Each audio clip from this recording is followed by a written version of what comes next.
রোশনা আক্তার আপনি লিখেছেন, আমি একজন চাকরিজীবী, আমার স্বামীর ইনকাম আমার চেয়ে কম, তাই সে আমার বেতন পুরোটাই সংসারে খরচ করে। আমার খারাপ লাগে, এতে কি আমার স্বামীর পাপ হবে? বোন রোশনা আক্তার, আপনি আপনার উপার্জনের পুরোটা স্বামীর সংসারে খরচ করতে বাধ্য নন, বরং আপনি সামান্যটুকুও খরচ করতে বাধ্য নন।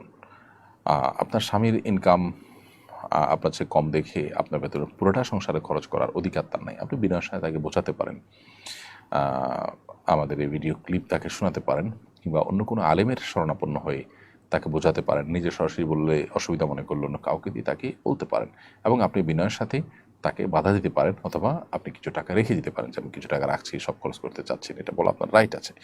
এতে তিনি যদি ভুল বোঝেন সেটা একান্তই তার ত্রুটি, আপনার ত্রুটি নয়। তারপরও আপনি যদি পুরাটা তার সংসারে, স্বামীর সংসারে খরচ করতে চান, আপনি সন্তুষ্টির সাথে করতে চান, এটা আপনার ব্যাপার। কিন্তু আপনি নিজেই বলেছেন যে আপনার খারাপ লাগে, তার মানে আপনি সন্তুষ্ট নন।